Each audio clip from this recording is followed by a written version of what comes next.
Kumusta mga brad? Isa nga po sa masabi nating pinaka-classic na motor ni Honda na nakarating dito sa Pilipinas. Walang iba kundi ang motor na ito. Ang kanilang Honda Dream C100. Alam ko hindi lahat ng tao alam ang motor na ito or kilala ang motor na ito, lalo na doon sa mga young bloods. Pero kung ikaw nga po ay isang batang 80s or batang 90s na mahilig sa motor, sigurado ako kilala nyo ang motor na ito. Kalagitnaan nga po ng 90s nung nilabas ng motor na ito dito sa Pilipinas. At nung mga panahon nga po na yon, isa din po talaga siya sa pinakagwapo.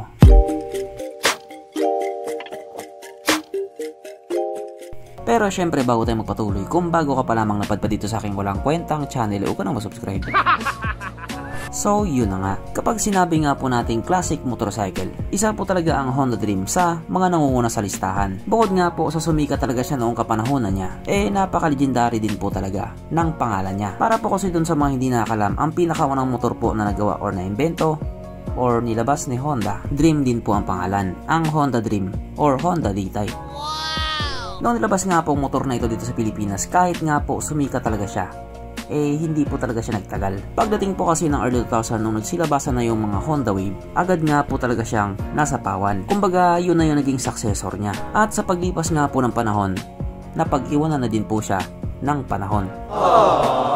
Kasi nga po noong mga panahon na yun, wala na pong bagong nilabas na Honda Dream dito sa Pilipinas. Yes po, totally nag-stop na talaga sila. Pero dito lang po sa Pilipinas yun. Kasi nga po sa ibang bansa or sa ibang Asian countries, tuloy-tuloy pa din po ang paglabas ng Honda Dream. Katulad na lang sa Indonesia, Vietnam, Thailand, at pati na rin po sa Cambodia.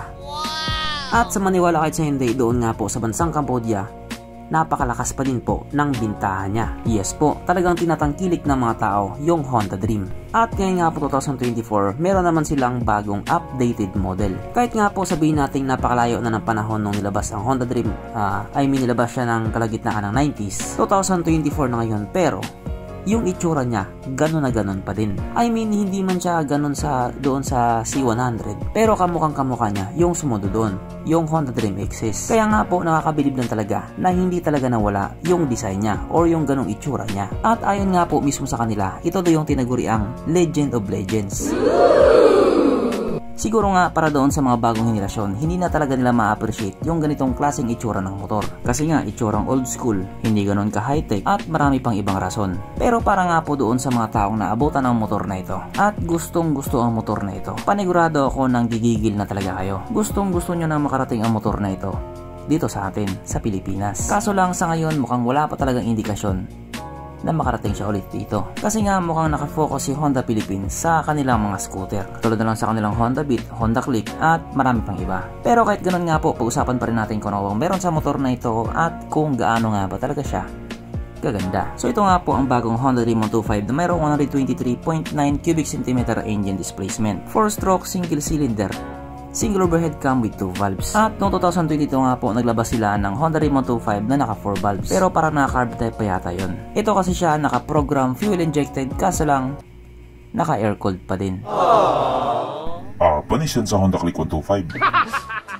Ang kanyang operation ratio 10.0:1. Kaso lang sa ngayon nga po, hindi po nila dinisclose yung horsepower dito sa motor na ito. Pero ayun nga po sa claim ng mga Cambodia na nag-top speed dito sa motor na ito po ay kayang tumakbo sa bilis ng 115 kilometers per hour. So para nga po sa isang legendary na Honda Dream 125, hindi na po masama. Pero kapag dinala sa Pilipinas yan, panigurado aabot ng 120 kph yan. Syempre, ibang usapan na kapag Pinoy na nakasampa.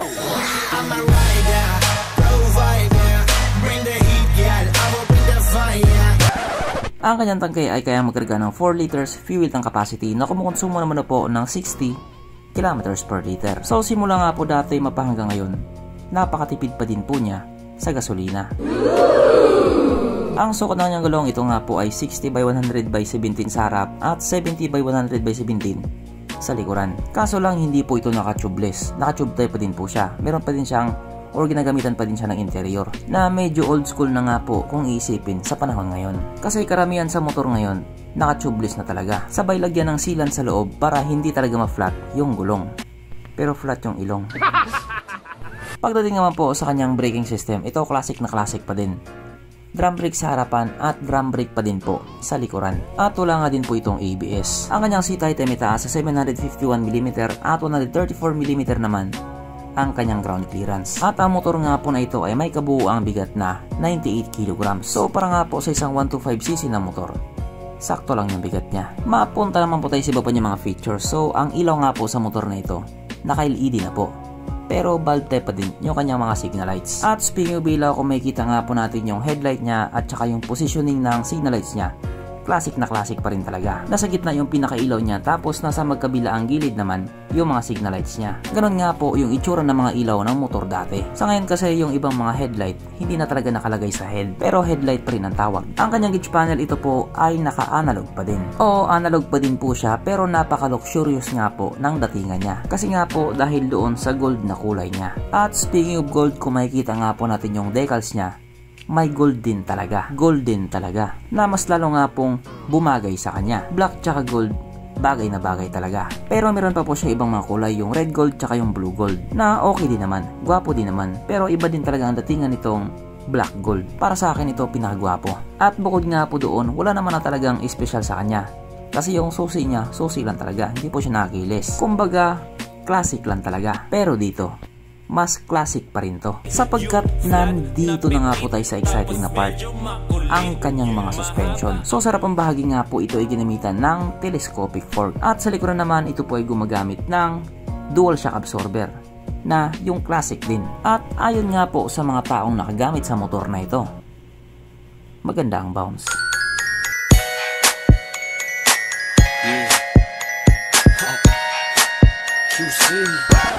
At dahil gusto mo pa ng isa, meron pang isa.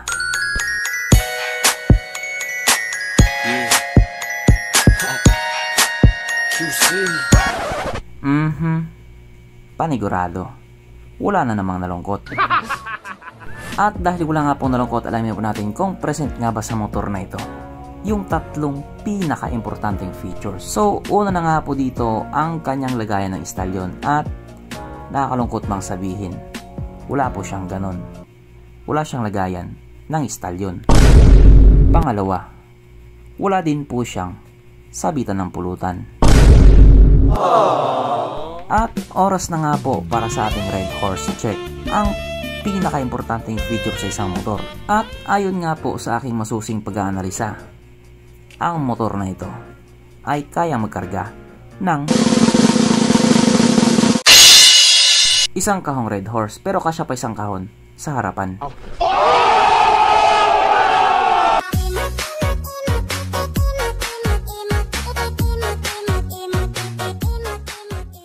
So therefore ang motor na ito, recommended na lang. At regarding nga po sa kanyang presyo, ito nga po nagkakarga ng $2,300 na kung i-convert nga po natin into Philippine Peso, ito po ay papatak ng 134,000 pesos. Huh? O diba, napakaganda din po ng presyo niya. Pero kung titignan nga po natin yung bintahan ng mga second hand dito sa atin, dito sa Pilipinas, ganyan nga po yung mga presyohan niya. May presyo pa din talaga. Ito nga po yung isang klase ng classic na hindi naluluma. So hanggang dito na lang muna mga brad. Kung may gustong sabihin or gustong idagdag doon sa mga sinabi ko, mag-comment ka na lamang sa ibaba. Okay, bye.